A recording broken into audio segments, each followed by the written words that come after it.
ಸ್ವಾಮಿ ಕೊಲೆ ಸಾರಥಿಗೆ ಸಂಕಷ್ಟ ಫಿಕ್ಸ್ ಆಗಬಹುದಾ ಅನ್ನೋದು $1 ಮಿಲಿಯನ್ ಪ್ರಶ್ನೆ. ಇವತ್ತು ಸುಪ್ರೀಂ ಅಂಗಳದಲ್ಲಿ ಜಾಮೀನು ಭವಿಷ್ಯ ನಿರ್ಧಾರ ಆಗುತ್ತೆ. ಜಾಮೀನು ರದ್ದು ಕೋರಿ ಸಲ್ಲಿಕೆ ಆಗಿರುವ ಅರ್ಜಿಯ ವಿಚಾರಣೆ ಇವತ್ತು ಸುಪ್ರೀಂ ಕೋರ್ಟ್ನಲ್ಲಿ ನಡೆಯಲಿದೆ. ಜಸ್ಟಿಸ್ JB ಪರ್ದಿವಾಲಾ ಅವರ ಪೀಠದಲ್ಲಿ ವಿಚಾರಣೆ ಆಗುತ್ತೆ. ಪೊಲೀಸರ ಪರ ವಕೀಲ ಸಿದ್ಧಾರ್ಥ್ ಲೂಥ್ರಾ ವಾದ ಮಂಡನೆ ಮಾಡಲಿದ್ದಾರೆ. ಹಿಂದೆ 7 ಆರೋಪಿಗಳಿಗೆ ನೋಟಿಸ್ ಜಾರಿಯಾಗೋ ಸಾಧ್ಯತೆ ಇದೆ. ದರ್ಶನ್, ಪವಿತ್ರ ಗೌಡ, ನಾಗರಾಜ್, ಲಕ್ಷ್ಮಣ್, ಅನುಕುಮಾರ್, ಜಗದೀಶ್, ಪ್ರಮೋದ್ಗೆ ನೋಟಿಸ್ ನೀಡೋ ಸಾಧ್ಯತೆ ಇದೆ. ಓಕೆ, ಇವತ್ತು ಈಗ ಆಲ್ರೆಡಿ ಎಲ್ಲ ಬಹುತೇಕರು ಹೊರಗಡೆ ಇದ್ದಾರೆ. ಅದನ್ನು ಸುಪ್ರೀಂ ಕೋರ್ಟ್ನಲ್ಲಿ ಪ್ರಶ್ನೆ ಮಾಡಲಾಯಿತು. ಸುಪ್ರೀಂ ಕೋರ್ಟ್ನಲ್ಲಿ ಅದು ಇವತ್ತೇನು ಚರ್ಚೆಗೆ ಬರಲಿದೆ.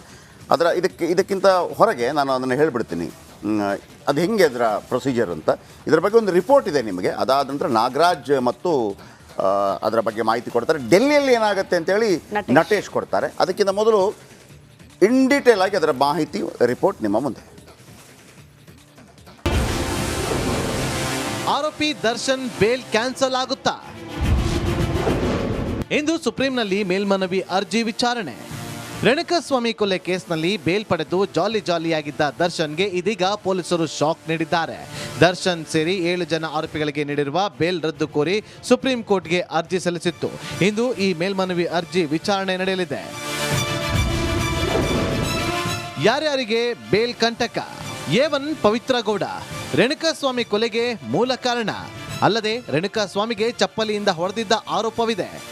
A2 ದರ್ಶನ್ ಕಿಡ್ನಾಪ್ ಮಾಡಿಸಿ ಹಲ್ಲೆ ಮಾಡಿದ್ದು, ಹತ್ಯೆ ಬಳಿಕ ಕೇಸ್ ಮುಚ್ಚಿ ಹಾಕಲು ಹಣ ನೀಡಿದ್ದ ಆರೋಪವಿದೆ.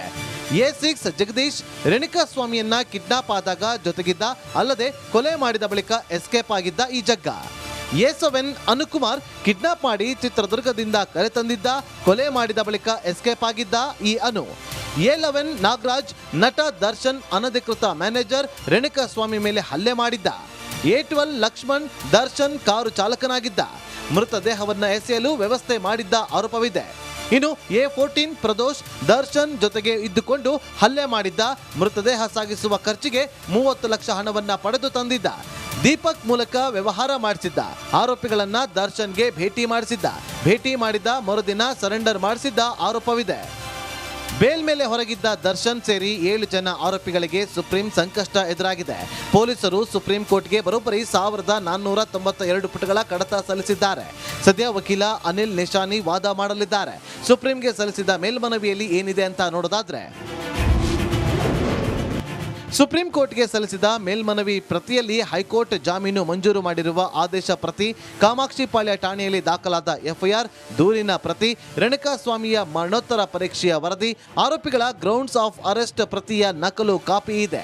ಜೊತೆಗೆ ಕೋರ್ಟ್ಗೆ ಸಲ್ಲಿಸಿರುವ ಅಂತಿಮ ವರದಿಯ ತರ್ಜುಮೆ ಪ್ರತಿ, ಐ ವಿಟ್ನೆಸ್ ಸೆಕ್ಷನ್ 91 ಹೇಳಿಕೆಯ ತರ್ಜುಮೆ ಮಾಡಿದ ಕಾಪಿ, ವೈದ್ಯರಿಂದ ಪಡೆದ ಹೆಚ್ಚುವರಿ ಅಭಿಪ್ರಾಯದ ವರದಿ, FSL CDR ವರದಿಯ ಮೂಲ ಪ್ರತಿಗಳು, ಸೀಸ್ ಮಾಡಿದ ಡಿಜಿಟಲ್ ವಸ್ತುಗಳ ವಿಶ್ಲೇಷಣೆಯ ವರದಿ, ಸೆಷನ್ಸ್ ಕೋರ್ಟ್ನಲ್ಲಿ ಬೇಲ್ ಅರ್ಜಿ ವಜಾಗೊಳಿಸಿದ ಆದೇಶ ಪ್ರತಿ ಇದೆ. ಇನ್ನು ದರ್ಶನ್ಗೆ ನೀಡಿದ್ದ ಮಧ್ಯಂತರ ಜಾಮೀನು ಆದೇಶ ಪ್ರತಿ, ಜೈಲಿನಿಂದ ದರ್ಶನ್ ಬಗ್ಗೆ ಸಲ್ಲಿಕೆಯಾದ ವೈದ್ಯಕೀಯ ವರದಿ ಹಾಗೂ BGS ಆಸ್ಪತ್ರೆ ವೈದ್ಯರು ನೀಡಿದ ದರ್ಶನ್ ಆರೋಗ್ಯದ ವರದಿ ಮೇಲ್ಮನವಿಯಲ್ಲಿದೆ. ಸುಪ್ರೀಂ ಕೋರ್ಟ್ನಲ್ಲಿ ಇಂದು ಮೇಲ್ಮನವಿ ಅರ್ಜಿ ವಿಚಾರಣೆ ನಡೆಯಲಿದ್ದು, ದರ್ಶನ್ ಸೇರಿ 7 ಆರೋಪಿಗಳ ಬೇಲ್ ರದ್ದಾಗುತ್ತಾ ಅನ್ನೋ ಟೆನ್ಷನ್ ಶುರುವಾಗಿದೆ. ಬೇಲ್ ಪಡೆದು ಬಿಂದಾಸ್ ಆಗಿದ್ದ ಭೂಪತಿ ಮತ್ತೆ ಜೈಲು ಪಾಲಾಗ್ತಾರಾ ಅನ್ನೋದೇ ಸದ್ಯದ ಕುತೂಹಲ. Nagaraj, crime bureau, republic Kannada.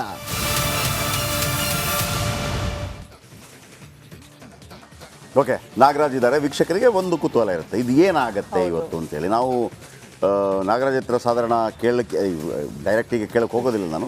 ಅದರ ವಿಸ್ತೃತವಾಗಿ ನಾಗರಾಜ್ ಆ್ಯಂಡ್ ನಟೇಶ್ ಇದ್ದಾರೆ. ಡೆಲ್ಲಿಯಲ್ಲಿ ಏನಾಗುತ್ತೆ? ನಾಗರಾಜ್, ಇದು ಹೆಂಗೆ ಪ್ರೊಸೀಜರ್ ಈಗ? ಆಮೇಲೆ ಯಾರಿಗೆ ಕಂಟಕ ಆಗಿದೆ? ಇವಾಗ ಕಂಟಕ ಇದೆಯಾ ಅಥವಾ ಇಲ್ಲ? ಇದು ಕೂಡ ಇಲ್ಲ ಸರ್, ಏನು ಹಂಗಾಗಲ್ಲ, ಹೋಗ್ತಾ ಇರ್ಬೋದು. ಅಥವಾ ಲಾಯರ್ಗಳು ಭಾಳ ಈ ಪಾಯಿಂಟನ್ನು ಹಿಡಿದ್ರೆ, ಅಥವಾ ಜಡ್ಜ್ ಈ ಪಾಯಿಂಟನ್ನು ಹಿಡಿದ್ರೆ ಇವರಿಗೆ ವಾಪಸ್ ಜೈಲಿಗೆ ಹೋಗ್ಬೋದು. ಹೆಂಗೆ ಅನಿಸುತ್ತೆ ನೀವು ಭಾಳ ಸಿಂಪಲ್ ಆಗಿ ಇದನ್ನು ವಿವರಿಸೋದಿದ್ರೆ?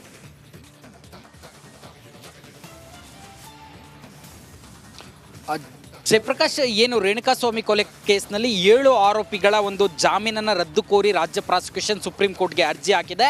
ಇವತ್ತು ಅರ್ಜಿ ವಿಚಾರಣೆ ಸುಪ್ರೀಂ ಕೋರ್ಟ್ನಲ್ಲಿ ಬರ್ತಾ ಇರ್ತಕ್ಕಂಥದ್ದು 2 ಪಾಸಿಬಿಲಿಟೀಸ್ ಇದೆ. ಏನಂತಂದರೆ ಸುಪ್ರೀಂ ಕೋರ್ಟ್ಗೆ ಒಂದು ಸ್ಪೆಷಲ್ ಪವರ್ಸ್ ಇದೆ. ಏನಂತಂದರೆ ಯಾವುದೇ ಒಂದು ವಿಶೇಷ ಪ್ರಕರಣಗಳಲ್ಲಿ ಅಥವಾ ಸುಪ್ರೀಂ ಕೋರ್ಟ್ಗೆ ಆ ಗಮನಕ್ಕೆ ಇದರಲ್ಲಿ ಸಾಕಷ್ಟು ಲೋಪದೋಷಗಳಾಗಿದ್ದಾವೆ ಅಂತ ಕಂಡು ಬಂದಿದ್ದೆ ಆದರೆ ಕೂಡಲೇ ಅಂದರೆ ಹಿಯರಿಂಗ್ ನಡೆಯುವ ಮೊದಲ ದಿನವೇ ಆರೋಪಿಗಳಿಗೆ ನೋಟಿಸ್ ಕೊಡೋದಕ್ಕೂ ಮೊದಲೇ ಒಂದು ಮಧ್ಯಂತರ ಆದೇಶವನ್ನು ಮಾಡ್ಬೋದು. ಏನಂತಂದರೆ ಇದು ಆದೇಶ ಆಗೋವರೆಗೂ, ವಿಚಾರಣೆ ಮುಕ್ತಾಯ ಆಗೋವರೆಗೂ ಏನು ಹೈಕೋರ್ಟ್ ಆದೇಶಕ್ಕೂ ಜಾಮೀನು ಗ್ರಾಂಟ್ ಮಾಡಿದೆ ಅದನ್ನು ಅಮಾನತಿನಲ್ಲಿಟ್ಟು ವಿಚಾರಣೆ ಮುಂದುವರ್ಸೋಣ ಅಂತಂತೇಳಿ ಆದೇಶವನ್ನು ಮಾಡ್ಬೋದಾದಂಥ ರೈಟ್ಸು ಮತ್ತು ಅದಕ್ಕೆ ಅಧಿಕಾರದ ವ್ಯಾಪ್ತಿ ಸುಪ್ರೀಂ ಕೋರ್ಟ್ಗೆ ಇರತಕ್ಕಂಥದ್ದು. ಹೀಗಾಗಿ ಈ ರೀತಿಯಾದಂಥ ಇನ್ಸಿಡೆಂಟ್ಸ್ ಏನಾದರೂ ಆಗಿದ್ದೇ ಆದರೆ ದರ್ಶನ್ ಇವತ್ತೇ ಜೈಲಿಗೆ ಹೋದರೂ ಆಶ್ಚರ್ಯ ಪಡಬೇಕಾಗಿಲ್ಲ. ಆದರೆ ಇದು ಆಗೋದು ಬಹಳ ಸಾಧ್ಯತೆ ಕಡಿಮೆ ಅಂತೇಳಿ ಸದ್ಯ ವಕೀಲರ ಒಂದು ಮಾತುಗಳು ಕೇಳಿ ಬರ್ತಾ ಇರ್ತಕ್ಕಂಥದ್ದು. ಇನ್ನೊಂದು 2ನೇ ಚಾನ್ಸಸ್ ಏನಂತಂದರೆ ಏನು ಈ ಅರ್ಜಿ ಹಾಕಿದರೆ ಇದಕ್ಕೆ ಸಂಬಂಧಿಸಿದಂತೆ ಆರೋಪಿಗಳಿಗೂ ವಾದ ಮಾಡಲಿಕ್ಕೆ ಅವಕಾಶವನ್ನು ಕೊಟ್ಟು ಅವರು ವಾದ ಮಾಡಿದ ಮತ್ತು ಪ್ರತಿವಾದ ಎರಡೂ ಕೇಳಿದ್ದಾದ್ಮೇಲೆ ಇದ್ರ ಬಗ್ಗೆ ನಿರ್ಣಯ ಮಾಡೋಣ ಅಂತೇಳಿ ಬೇಕಾದರೆ ಸುಪ್ರೀಂ ಕೋರ್ಟ್ ಸೂಚನೆ ಮಾಡ್ಬೋದು. ಇದು ಹೇಳಿದ್ದಾದರೆ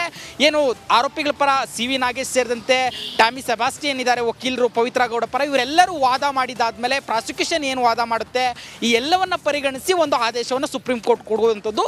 ಹೀಗಾಗಿ ಇವತ್ತು ಬಹುತೇಕ ಆರೋಪಿಗಳಿಗೆ ನೋಟಿಸ್ ಜಾರಿ ಮಾಡಿ ನಿಮ್ಮ ವಾದ ಏನು, ರಾಜ್ಯ ಸರ್ಕಾರ ನಿಮ್ಮ ಜಾಮೀನನ್ನು ರದ್ದು ಮಾಡಬೇಕಂತ ಇದೆ, ನೀವು ಏನು ಹೇಳ್ತೀರಿ ಅಂತೇಳಿ ಕೇಳೋದು ಸೂಚನೆಯನ್ನು ಕೊಡುವ ಸಾಧ್ಯತೆ ದಟ್ಟವಾಗಿರ್ತಕ್ಕಂಥದ್ದು. ಜಯಪ್ರಕಾಶ್, ಸುಪ್ರೀಂ ಕೋರ್ಟ್ ಲಾಯರ್ಗಳು ಬೇರೆ, ಹೈಕೋರ್ಟ್ ಲಾಯರ್ಗಳು ಬೇರೆ ಅಂತ ಇರ್ತಾರಲ್ವಾ. ಈಗ ಇವರೆಲ್ಲ ಸುಪ್ರೀಂ ಕೋರ್ಟಲ್ಲೂ ಕೂಡ ಮಾಡಿದಂಥವ್ರು.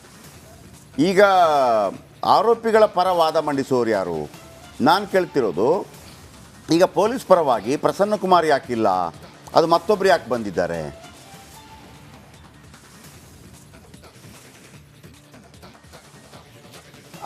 ಜಯಪ್ರಕಾಶ್, ಏನು ಸುಪ್ರೀಂ ಕೋರ್ಟ್ನಲ್ಲಿ ವಾದವನ್ನು ಮಾಡೋದಕ್ಕೆ ಸಾಮಾನ್ಯವಾಗಿ ಸೀನಿಯರ್ ಕೌನ್ಸಿಲ್ಗಳನ್ನು ಅಂದರೆ ಏನು SP ಪ್ರಸನ್ನ ಕುಮಾರ್ ಇದೆ ಅವ್ರಿಗಿಂತ ಎಕ್ಸ್ಪೀರಿಯನ್ಸ್ ಇರೋಂಥ ವಕೀಲರುಗಳನ್ನು ವಾದ ಮಾಡೋದಕ್ಕೆ ನೇಮಕ ಮಾಡುವಂಥದ್ದು. ಇಲ್ಲಿ ಹೈಕೋರ್ಟ್ಗೆ ಏನು SP ಪ್ರಸನ್ನ ಕುಮಾರನ್ನು ನೇಮಕ ಮಾಡಿದ್ರು ಅದೇ ರೀತಿ ಒಂದು ಅಧಿಸೂಚನೆಯನ್ನು ಹೊರಡಿಸಿ ಆನ್ ರೆಕಾರ್ಡ್ ಅಂದರೆ ಫೈಲನ್ನು ಫೈಲ್ ಮಾಡೋದಕ್ಕೆ ಅನಿಲ್ ಕುಮಾರ್ ನಿಶಾನಿ ಅನ್ನೋರನ್ನ ಒಬ್ಬ ವಕೀಲರನ್ನ, ಜೊತೆಗೆ ಕೋರ್ಟ್ನಲ್ಲಿ ಸಿದ್ಧಾರ್ಥ್ ಲೂತ್ರಾ ಅಂತೇಳಿ ಹಿರಿಯ ಸೀನಿಯರ್ ಕೌನ್ಸಿಲ್ ಏನಿದ್ದಾರೆ ಅವ್ರಿಗೆ ವಾದ ಮಾಡೋದಕ್ಕೆ ಅವಕಾಶ ಕೊಟ್ಟಿರ್ತಕ್ಕಂಥದ್ದು. ಆದರೆ ಈ ಕೇಸನ್ನು ಆರಂಭದಿಂದ ನೋಡಿರ್ತಕ್ಕಂಥ SP ಪ್ರಸನ್ನ ಕುಮಾರ್ ಅವ್ರಿಗೆ ಅಸಿಸ್ಟ್ ಮಾಡ್ತಾರೆ. ಈ ರೀತಿಯಾಗಿದೆ, ಇದರ ಮೇಲೆ ನೀವು ವಾದ ಮಾಡ್ಬೋದು ಅಂತೇಳಿ ಅವ್ರಿಗೆ ಕೋಆರ್ಡಿನೇಟರ್ ಆಗಿ ರಾಜ್ಯದಿಂದ ಕೆಲಸವನ್ನು ಮಾಡುವಂಥದ್ದು.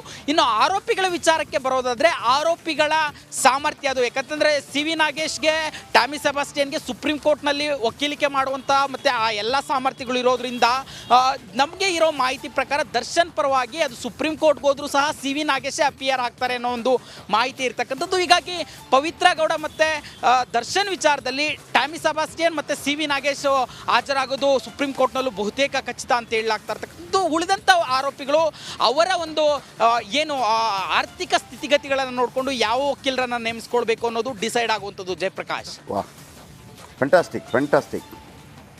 ಇದರ ಬಗ್ಗೆ ನಮ್ಮ ವೆಬ್ಬಲ್ಲೂ ಕೂಡ ಇದರ ಬಗ್ಗೆ ಒಂದು ಮಾಹಿತಿ ಕೊಡಿ ನೀವು, ಏನಾಗ್ಬೋದು ಅಂತ. ಇದೇ ಪಾಯಿಂಟ್ಗಳನ್ನು ಇಟ್ಕೊಂಡು ಭಾಳ ಅದ್ಭುತವಾಗಿದೆ. ಯಾಕಂದರೆ ಇಷ್ಟು ಕ್ಲಾರಿಟಿ ಬಹುಶಃ ದರ್ಶನ್ ಟೀಮ್ ಅವ್ರಿಗೂ ಇರಲಿಕ್ಕಿಲ್ಲ ಮತ್ತು ಪೊಲೀಸ್ ಟೀಮ್ ಅವ್ರಿಗೂ ಇರಲಿಕ್ಕಿಲ್ಲ. ಫ್ಯಾಂಟಾಸ್ಟಿಕ್ ನಾಗರಾಜ್. ಮತ್ತೆ ನಾನೀಗ ಡೆಲ್ಲಿಗೆ ಹೋಗ್ತಾ ಇದ್ದೀನಿ, ಒಂದೇ ನಿಮಿಷ. ಡೆಲ್ಲಿಗೆ ಹೋಗ್ತಾ ಇದ್ದೀರಾ? ನಟೇಶ್ ಇದ್ದಾರೆ. ನಟೇಶ್, ಅಲ್ಲಿ ಅಪ್ಡೇಟ್ ಏನು? ಯಾರೆಲ್ಲ ಕಾಣ್ ಸಿಗ್ತಾ ಇದ್ದಾರೆ ಕೋರ್ಟ್ ಮುಂದ್ಗಡೆ? ಮಗದೊಂದು ಏನಾದರೂ ಆಗ್ತಾ ಇದೆಯಾ? ಅಲ್ಲಿಂದ ಏನು ಅಪ್ಡೇಟ್ ಬರ್ತಾ ಇದೆ?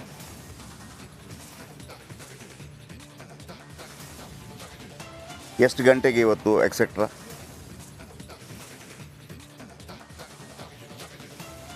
ಜಯಪ್ರಕಾಶ್, ಏನು ರೇಣುಕಾಸ್ವಾಮಿ ಕೊಲೆ ಪ್ರಕರಣಕ್ಕೆ ಸಂಬಂಧಪಟ್ಟಂತೆ ಇಂದು ದರ್ಶನ್ ಸೇರಿದಂತೆ 6 ಮಂದಿ ಆರೋಪಿಗಳೇನಿದ್ದಾರೆ ಇವರಿಗೆ ಸಂಬಂಧಪಟ್ಟಂತೆ ಇದೊಂದು ಬಿಗ್ ಡೇ ಅಂತ ಹೇಳಲಾಗ್ತಾ ಇದೆ.